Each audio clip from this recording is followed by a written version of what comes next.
Assalamualaikum warahmatullahi wabarakatuh. I will introduce myself. My name is Ridwan Rasyid. I am a student of Padang State Polytechnic, Department of Commercial Administration, Business Administration Studi Program.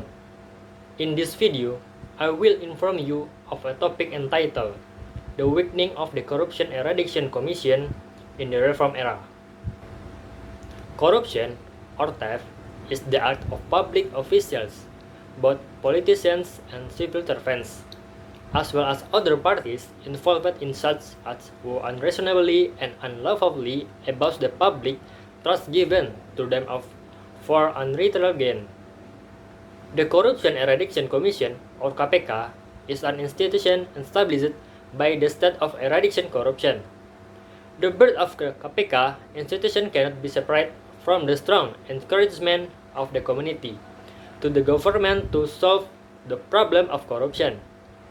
However, they cannot be separated because the police and the prosecutor's office as law enforcement are considered ineffective in eradicating corruption.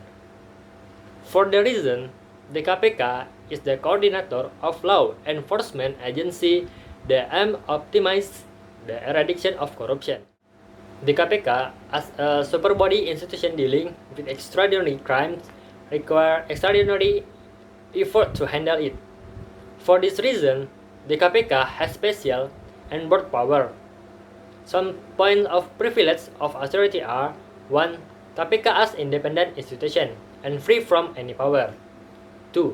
The KPK has the right to take over investigation and prosecution case from law enforcement. 3. The KPK has the right to carry out investigation, prosecution, and prosecution carried out by law enforcement. And 4. In carrying out duties, the KPK is authorized to conduct wiretapping and record conversation. The privileged process by the KPK has success in ensuring corruption, as evidenced by the large number of political officials and businessmen who have become corruption suspect. Thus, these features make the KPK optimal. Behind the optimization of the KPK, the House of Representatives of Republik Indonesia, or DPR RI, state that the KPK has not been effective in eradicating corruption because the DPR RI is trying to revise the authorities of the KPK. The revision effort is considered by the DPR RI to strengthen the KPK. However, the revision effort, which is considered to be strengthening the DPR RI, has actually received strong rejection from the KPK itself and also anti-corruption activists.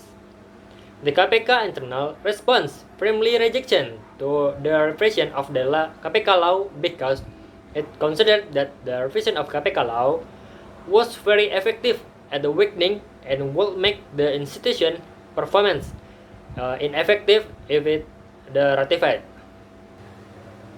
The revision of the Corruption Eradication Commission, or KPK, law has at least weakened the role of KPK in eradication corruption in this country.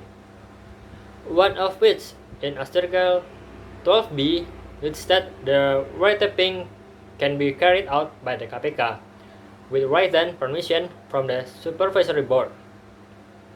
The Supervisory Board is said to be able to provide written permission at the request of the KPK no later than 24 hours after the request is submitted. Then the revision of the KPK law will also limit the movement of investigators. They will be subject to the civil apparatus law, so they will not be independent like the KPK has done so far. Here are 8 issues of the revision of the KPK law that risks weakening anti-corruption institution. 1. The transition of the status of the KPK employees to civil servants, which make KPK employees bound by the rules to become civil servants. 2. The part that stipulates that the leaders, the highest person in chain, is removed. 3. The supervisory board is more powerful than the KPK leadership, but the requirement to become a KPK leaders are more severe than the supervisory board. For example, a law graduate or other graduate who has an experience of the least 50 years in the field of the law, economics, finance, or banking. 4. The authority of the supervisory board includes technical case handling, namely granting or not giving permission, wiretapping, search, and seizure. 5. Ethical standards and anti-conflict of interest for the supervisory board are lower than KPK leaders and employees. 6. Supervisory board may be elected for the first time from incumbent law enforcement officials with at least 50 years of experience. 7. KPK leaders are no longer investigators and public prosecutors, so the risk-taking pro-justice action in carrying out law enforcement that is. 8. One of the leaders of the Corruption Eradication Commission of KPK, after this law is passed, is treated with no being appointed because he is not old enough, less than 15 years. The House of Representatives of the Republic Indonesia, or DPR RI, is tapping the hammer to revise Law Number 13 of 2002 concerning the Corruption Eradication Commission. In fact, the bill received many rejections because it was considered too late to the weakening of the KPK. Even with this bill, the KPK is no longer free to bomb corruptors because it is required to have prior permission from the supervisory board. Then, the ratification of this bill made the KPK a government institution, even though the KPK was already independent.